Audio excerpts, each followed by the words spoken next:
에 나아갔다가 며칠 후에 왕에게 말미를 청하고 예루살렘에 이르러서야 엘리야십이 도비아를 위하여 하나님의 전뜰에 방을 만든 악한 일을 안지라. 아멘. 오늘은 느헤미야 13번째 강의 시간으로 기독교는 왜 이걸 죄라고 할까라는 제목으로 함께 말씀을 나누겠습니다. 저희가 느헤미야를 1장부터 오늘 마지막 13장까지 한 장씩 강의로 순차적으로 나눴고요. 오늘 마지막 시간입니다. 느헤미야 강의 13번째 시간으로 기독교는 왜 이걸 죄라고 할까라는 제목으로 말씀을 나누겠습니다. 혹시 제가 참 좋아하는데 폭삭 소가수다를 안 보셨다, 안 보신 분이 있나요? 네, 안 보신 분이 꽤 있네요. 제가 폭삭 소가수다 약간 전도사 같이 아버님께도 폭삭 소가수다 꼭 보세요, 넷플릭스 깔아드리고 어머님께도 보세요라고 하는데, 여기서 나오는 양관식이라고 하는 역할의 박해준 씨가 사실은 요때 뜬 게 아니라, 요걸 기억하시나요? 부부의 세계라고 명대사가 있죠. 사랑에 빠진 게 죄는 아니잖아, 바람 피면서 하는 대사인데, 왜 이 사람은 사랑에 빠진 게 죄는 아니라고 얘기했을까요? 바람을 피는데, 다른 여자를 만나는데 사랑에 빠진 게 죄는 아니잖아. 왜 이런 얘기를 하냐면, 이 극 중에 사랑에 빠진 게 죄는 아니잖아고 얘기하는 바람을 피는 이 사람에게는 사랑에 대한 잘못된 정의, 사랑에 대한 잘못된 규범을 갖고 있기 때문이죠. 예를 들어 이 잘못된 사랑에 대한 정의와 규범 때문에 상처를 누구에게 줘요? 가장 먼저 배우자에게, 그리고 자녀들에게 상처를 주고, 결국에는 이 드라마도 보면 끝에는 결국 자기 자신한테 이 비수가 날라와요. 즉 사랑에 대해서 잘못된 정의, 잘못된 규범을 했기 때문에 그 상처가 들어온 것처럼, 오늘 느헤미야 13장에서도 죄에 대해서 바르게 정의하지 않고 바르게 규범하지 않았기 때문에 똑같이 비수가 자기 자신들에게 날라오는 사건이 있습니다. 제가 느헤미야 13장 전체 큰 구조를 계속 반복해서 말씀을 드리는데요. 죄로 말미암아 이스라엘이 북과 남으로 나눠지고, 죄로 말미암아, 성경은 뭐라고 하냐면은 외교를 못해서 그래, 정치를 못해서라고 하지 않고, 성경은 죄로 말미암아 이스라엘이 멸망하고 성벽도 성전도 다 무너졌어 라고 얘기를 하는 겁니다. 죄로 말미암아 다 무너져서 느헤미야, 이 느헤미야 성경 속의 주인공인 느헤미야가 이 소식을 듣게 되고 성벽을 재건하게 됩니다. 성벽 다 재건하게 돼요. 약 10개월의 기간, 큰 기간 동안 기도하고 준비하면 성벽을 재건하고, 52일 만에 성벽을 재건하고, 오늘 이제 느헤미야 마지막 13장, 그럼 해피엔딩이어야 되는데, 아름답게 성벽을 졌으니까 이제 하나님을 잘 사랑했습니다라고 끝나야 되는데 해피엔딩이 아니에요. 이때가 느헤미야 13장이 느헤미야가 다시 돌아간 다음에 느헤미야가 10년에서 13년이 지난 후인데 이스라엘 백성이 다시 죄를 짓는 장면입니다. 그러니까 해피엔딩이 아니라 새드엔딩인 거예요. 그러면서 어떤 죄를 지었는지 우리 본문 말씀에 읽었는데, 한 번 더 생각해 보면서 어떤 죄를 지었는가 5절에서 7절을 다시 읽어볼게요. 시작. 도비아를 위하여 한 큰 방을 만들었으니 그 방은 원래 소재물과 유향과 그릇과 또 레위 사람들과 노래하는 자들과 문지기들에게 11조로 주는 곡물과 새 포도주와 기름과 또 제사장들에게 주는 거제물을 두는 곳이라. 그때에는 내가 예루살렘에 있지 아니하였느니라. 바벨론 왕 아닥사스다 32년에 내가 왕에게 나아갔다가 며칠 후에 왕에게 말미를 청하고 예루살렘에 이르러서야 엘리야십이 도비아를 위하여 하나님의 전뜰에 방을 만든 악한 일을 안지라. 이 말씀이 뭐냐면, 도비아가 왜 도대체 악한 근원이 되었을까라고 한다면, 우리가 느헤미야를 쭉 살펴본 것처럼 도비아는 일단은 하나님의 구약에는 하나님의 백성, 언약 백성이 아니면 들어오면 안 됐습니다. 율법의 언약 백성이 아닌데 도비아를 드렸고, 두 번째로는 우리가 느헤미야를 쭉 살펴본 것처럼 도비아는 산발락과 같이 끊임없이 하나님을 공격하고 이스라엘 백성을 공격했던 사람인데 지금 떡하니 들어와 있는 거예요. 세 번째로는 성소, 여기에는 하나님의 성소는 거룩한 구별된 것을 놓는 곳인데 그곳에 도비아의 방을 내어준 거예요. 또 네 번째로는 지도자의 부패, 제사장의 부패한 관례로 도비아와의 뭔가의 거래로 이 자리를 준 겁니다. 즉 하나님이 보시기엔 하나님의 언약 백성도 아니고 하나님을 적대시하고 성소에도 구별되게 들어와야 하는데 어떤 지도자와 부패된 관계로 이 방에 들어와 있던 거예요. 그래서 느헤미야 13장 전체를 읽어보면 크게 4가지 죄악이 나오는데, 첫 번째로는 안식일을 거룩하게 지키지 않았다. 우리가 느헤미야를 기억해야 되는 건 자발적으로 성벽이 다 재건된 다음에 이스라엘 백성이 자발적으로 하나님만을 사랑하겠습니다라고 언약을 찍은 거예요. 마치 부부 사이의 결혼 서약서처럼 남편만을 사랑하겠습니다라고 자기가 자신에서 도장을 찍었는데 지금 이거를 어긴 거예요. 바람핀 거와 동일한 겁니다.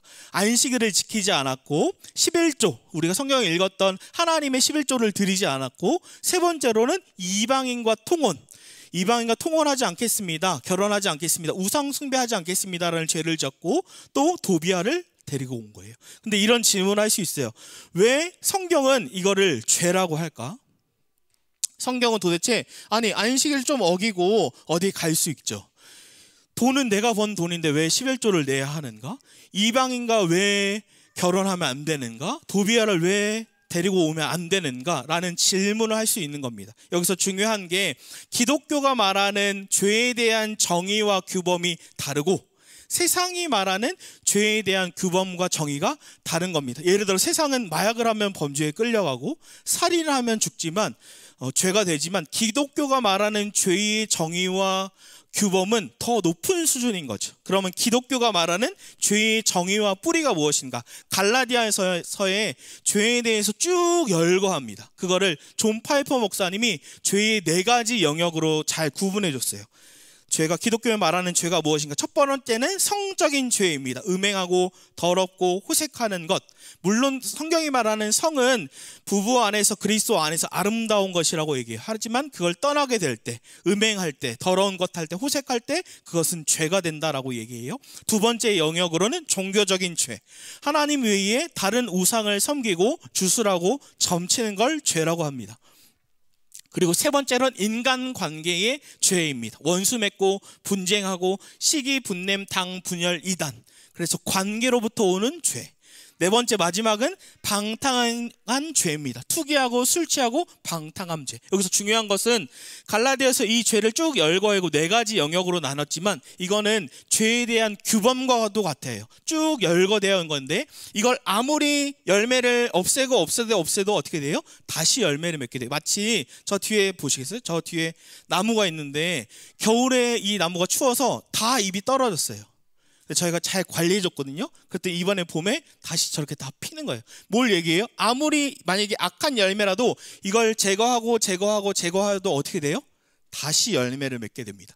그럼 무엇이 중요하겠어요? 이 뿌리를 제거해야, 이 뿌리를 알아야 이 죄의 열매를 제거할 수 있는 거예요. 그러면 기독교가 말하는 죄의 뿌리, 기독교가 말하는 죄의 정의가 무엇인가? 기독교가 말하는 죄의 뿌리는 무엇이냐면 하나님 대신 내가 왕좌에 앉는 겁니다. 내 삶의 주인이 하나님이 아니라 내가 되는 거예요. 이것이 기독교가 말하는 죄의 뿌리고 죄의 정의입니다. 근데 또 질문할 수 있어요. 왜 이것이 하나님 대신 내가 내 왕좌에 올라간 게 왜 죄인가? 내가 내 삶의 주인이 아닌가? 라는 생각을 할 수 있죠. 제가 SNS 하나를 보다가 만화 4컷을 봤는데 제가 다시 각색해서 AI한테 만들어달라는 또 오타가 있긴 하지만 4가지 만화가 있는데 이런 거예요. 2000년 전에 앵글로 색슨족은 실제의 일이에요. 사람을 죽이거나 살인하면 죄가 아니라 남성성이 있는 거예요. 2000년 전에는 사람을 죽일 때 굉장히 강인합니다, 우리를 지켜줬구나 라고 얘기하지만 지금 시대에 살인을 하면 어떻게 되나요? 끌려가죠. 감옥에 갑니다. 마약을 해도 잡혀갑니다. 이렇게 생각할 수 있어요. 1000년 뒤에 마약을 해도 괜찮은 시대가 올 수 있어요. 여러분, 제가 찾아봤는데 포르투갈은 마약이 가능합니다. 모든 마약을 할 수 있어요. 지금 시대에도 가능한 때가 있는데 1000년 뒤에는 우리 자녀들이 옛날에는 1000년 전에는 마약이 죄였대. 근데 2000년 후가 흐르면 마약도 살인도 죄가 아닐 수 있는 거죠. 여러분, 제가 뭘 얘기하는 거예요? 여기에 기준은 무엇인가요? 무엇이 딱 잣대인가요? 이 시대를 보면 문화가 그 시대마다 기준이 됩니다. 2000년 전에 살인이 괜찮았고 지금은 안 되고 1000년 뒤에 마약이 괜찮고 2000년 뒤에는 살인이 괜찮은 것이 된다는 거예요. 뭘 얘기하냐면, 제가 하나 학교 선생님이 말한 걸 들었는데 너무 충격적이었는데, 우리가 그런 얘기 많이 듣지 않습니까? 사나야, 저도 어머니한테 들은 것 같은데, 너가 맞으면 맞고 있지 말고 너도 때려. 근데 실제 학교 선생님이 뭐라고 얘기했냐면, 부모님들이 맞으면 맞고 있지 말고 때리라고 가르치는데, 그렇게 가르치는 우리의 자녀들이 처음 학폭을 행하는 피의자가 될 수 있습니다. 전 그 말을 듣는데 망치로 얻어맞은 것 같았어요. 잘 생각해 보겠어요? 너가 맞으면 너도 때려. 이건 어디서부터 왔나요? 문화로부터 왔고, 유교 사상으로 왔고, 부모 세대로부터 온 것이에요. 기준이 없는 거예요. 뭘 얘기하냐면, 결국 내 자신이 왕좌에 올라가면 왜 죄가 되냐면, 우리는 성경에서 말하는 건 성악설이 아니라 정확히 말하면 원죄, 전적인 타락인데, 내 타락된 주인이 내가 될 때에는 죄의 열매가 나올 수밖에 없는 거예요. 제가 20살 때 예수님을 만났거든요. 그 전까지 교회를 안 다녔고, 근데 제가 예수님을 만나고 깨달은 것이, 내가 내 삶의 주인일 때, 제가 겉으로는 20살 청년 때 거룩한 척, 괜찮은 남자인 척 했지만, 사실 제 안에는 성적인 죄, 종교적인 죄, 인간관계의 죄, 방탕한 죄가 다 있어도 죄인지 모르는 거예요. 결국 인간이 자기 자신이 왕좌에 올라가 하나님이 주인이 되지 않고 전적으로 타락된 내가 그 자리에 올라갔을 때 죄의 열매밖에 맺혀지지 않는다라고 기독교가 말하는 것이죠. 그럼 제가 두 가지 질문하고 싶은데, 왜 우리가 알고 있듯이 한국교회에 수많은 교회와 수많은 기독교들이 있는데, 기독교인, 교회를 다니는 사람들이 있는데, 왜 그걸 알고도 예수를 믿는다고 하고도 주인이 바뀌었다라고 하면서 왜 죄를 짓는가? 우리가 너무 많이 보죠.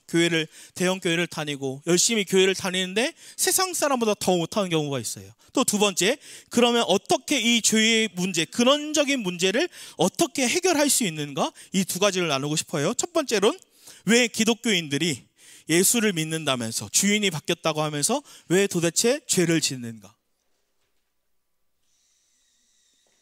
첫 번째로는 기준이 없기 때문입니다. 이 성경은 마치 이런 거예요. 강압하고 강요하는 것이 아니라 사랑 안에, 울타리 안에 있는 겁니다. 제가 유민이 하민이가 저한테 와서, 아빠 집 앞에 놀이터 갔다 와도 돼? 라고 얘기해요. 그러면 갔다 오라고 얘기해요. 근데 제가 제안을 해줘요. 근데 유민이 하민아, 저 건너편으로 가서 놀이터 가는 건 좀 위험해. 거기 차가 쌩쌩 다녀서 하민이와 데리고 가는 게 좀 위험해. 그래서 그쪽으로는 가지 말고 집 앞에 놀이터에 있어. 저희가 집 1층이어서 창문 열어놓으면 소리까지 다 들리거든요. 무엇을 얘기하는 건가요?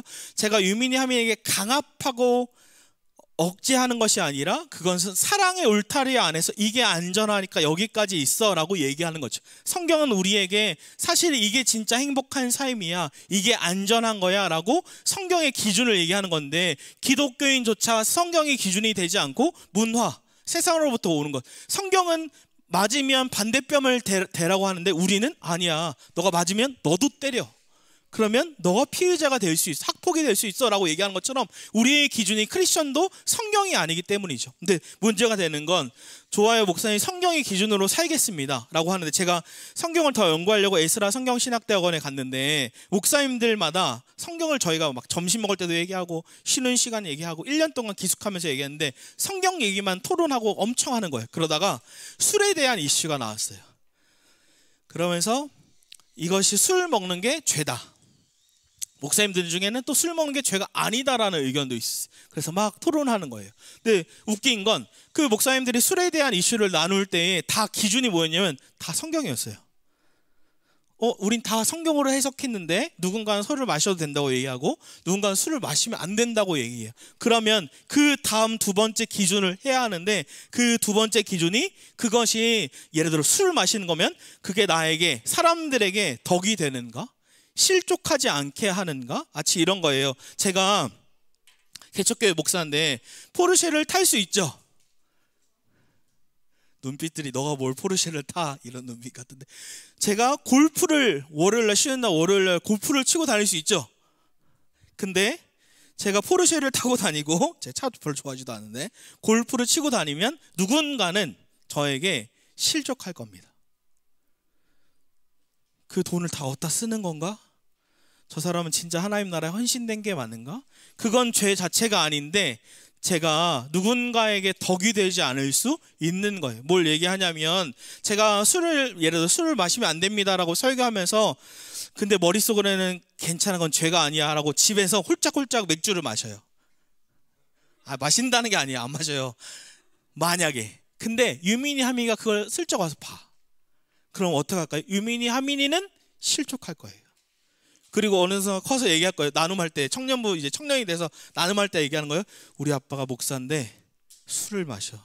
그러면 그 청년들도 다 실족한 거예요. 무엇이에요? 그것이 기준이고 성경일지라도 두 번째로 해석해야 되는 건, 그게 진짜로 수많은 사람들에게, 크리스천들에게 덕이 진짜로 되는가? 실족하지 않은가? 그래서 사도 바울은 그것이 내가 우상 숭배를 하고 먹는 제사, 음식 때문에 이슈가 있었는데 사도 바울은 그 재물을 먹어도 됩니다라고 얘기했는데, 그게 만약에 누구한테 실족한다면 저는 그 고기를 먹지 않겠습니다라고 얘기해요. 사도 바울이 얘기해요. 덕이 되지 않는다면 내가 그걸 먹지 않겠습니다.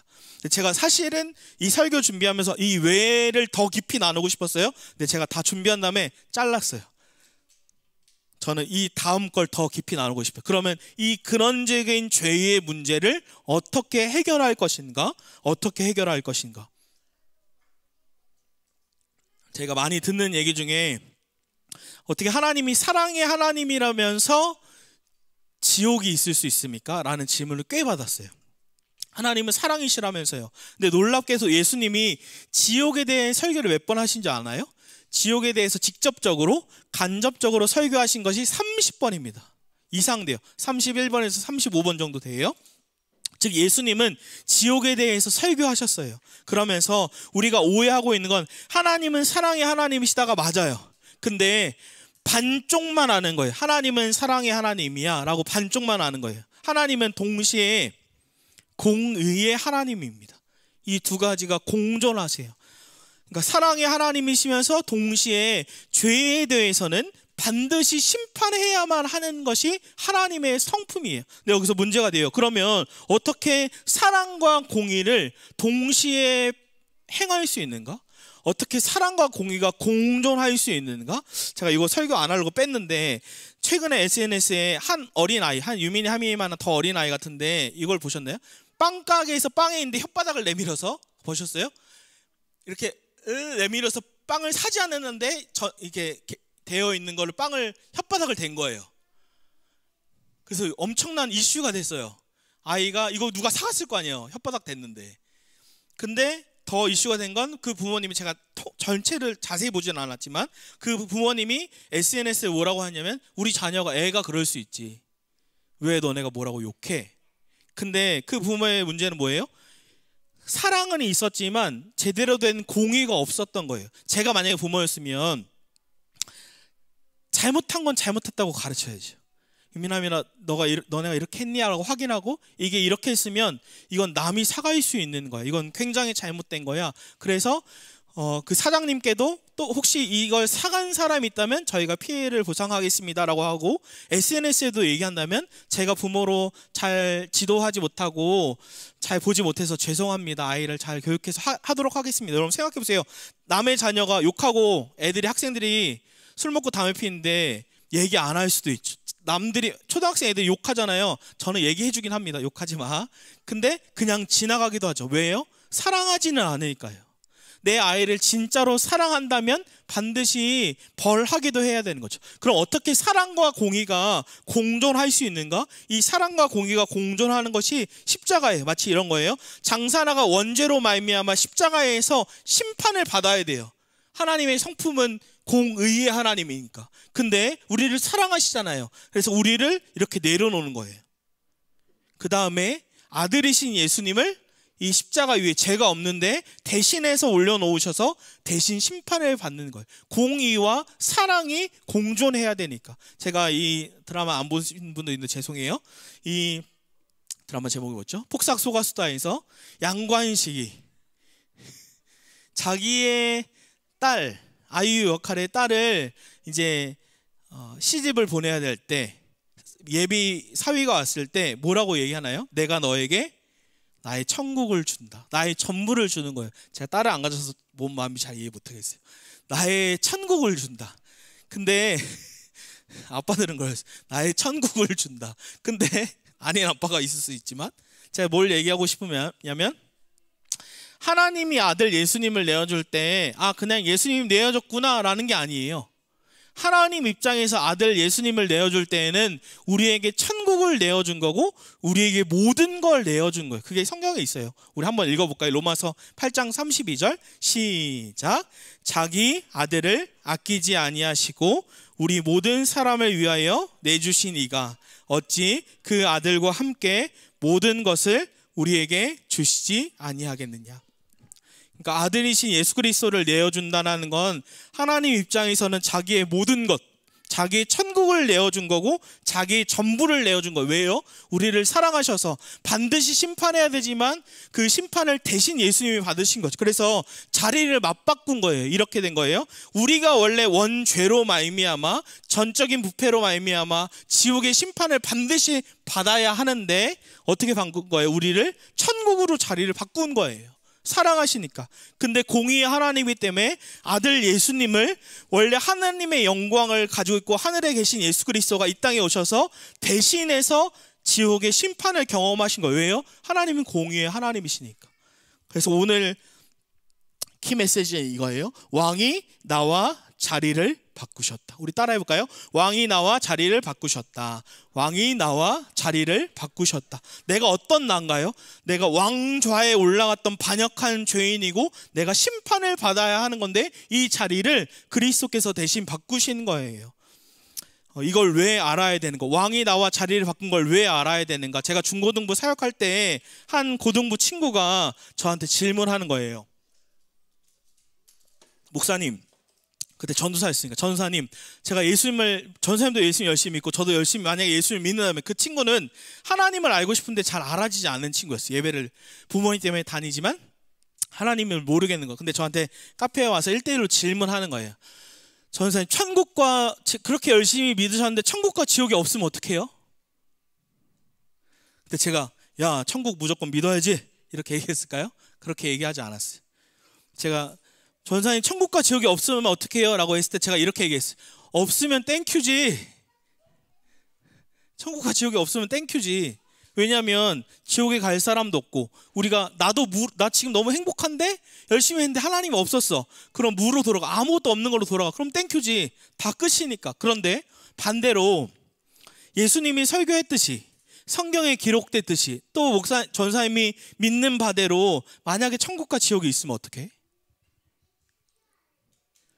그때는 이게 그냥 나의 영혼의 문제가 아니라 나의 영혼 플러스 내 배우자의 문제, 나의 부모의 영혼의 문제, 내 사랑하는 자녀들의 문제, 내 형제 자매 친구의 문제인데 마치 이런 거 이 땅에 100년을 산다고 하면 이건 100년에서 끝나지만 영원의 문제는 이렇게 쭉 가는 거죠. 영원히. 그러면 제가 이렇게 얘기했어요. 그 친구한테. 그러면 이 문제는 충분히 상고하고 고민하고 씨름하면서 두들겨보고 진짜 당신이 살아계십니까? 라고 충분히 물고 고민하고 씨름할 만한 문제가 아니겠니? 라고 제가 얘기했어요. 그래서 왕이 나와 자리를 바꾸셨다라는 것을 진지하게 받아들이고 진지하게 고민하고 하나님 당신이 정말 살아계십니까? 라고 씨름하고 싸우는 것이 우리에게 필요한 거죠. 제가 적용으로 꽃을 준비했습니다. 우리 한번 죄송하지만 자리에 다 같이 일어나 주시겠어요?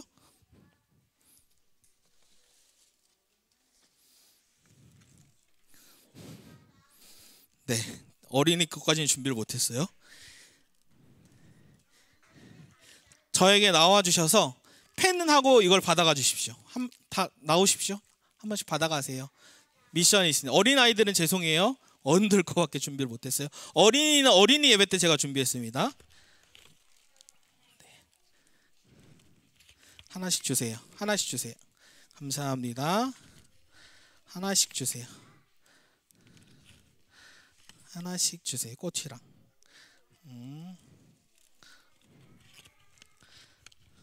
하나씩 주세요.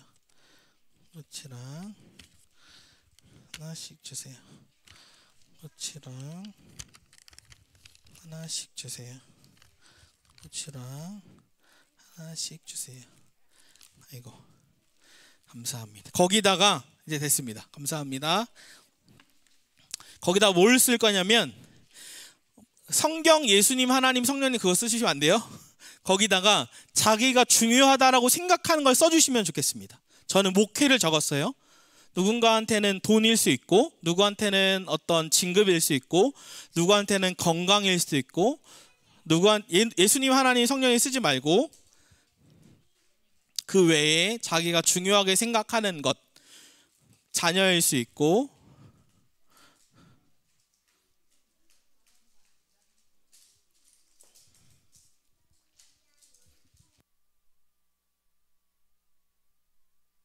저는 목회를 적었어요. 실제적인 거를 적어주세요. 자기가 진짜로 중요하다라고 고민하는 거. 건강일 수 있어요.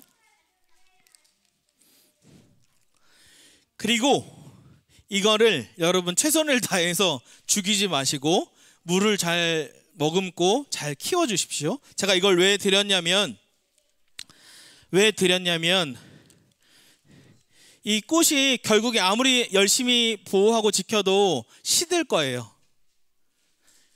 즉 제가 그토록 중요하게 생각하는 목회도 결국 시들 수 있고, 내가 중요하게 하는 건강 전 다 중요하지 않다는 게 아닙니다. 그 건강도 시들 수 있고, 돈도 시들 수 있고, 진급도 시들 수 있는데, 근데 이걸 시들면서 여러분들이 집에다 놓고 직장에 놓고 생각했으면 좋겠어요. 아, 이건 시들지만 영원한 게 있을 수 있겠구나. 영원한 하나님의 나라와 영원한 지옥의 심판이 있을 수 있겠구나라고 생각했으면 좋겠습니다. 그때 전 진짜로 상상해요. 어저께도 저녁에 기도하면 상상했는데, 제가 이 얘기를 참 좋아하는데, 천국에 갔을 때, 저도 천국에 갔을 때 제가 이렇게 뒤돌아봤을 때 어린 아이들과 모든 성도들 우리 다가 만나서 와 하고 단 한 명도 빠짐없이 우리의 부모님, 우리의 형제자매, 우리의 자녀들이 영원한 하나님의 나라에서 단 한 명도 빠짐없이 모두 만나는 그 꿈을 꿉니다. 그래서 영원한 하나님의 나라가 있구나라고 생각했으면 좋겠습니다. 우리 마지막으로 한번 외쳐볼까요? 왕이 나와 자리를 바꾸셨다. 왕이 나와 자리를 바꾸셨다. 아멘. 우리 찬양하고 기도하겠습니다.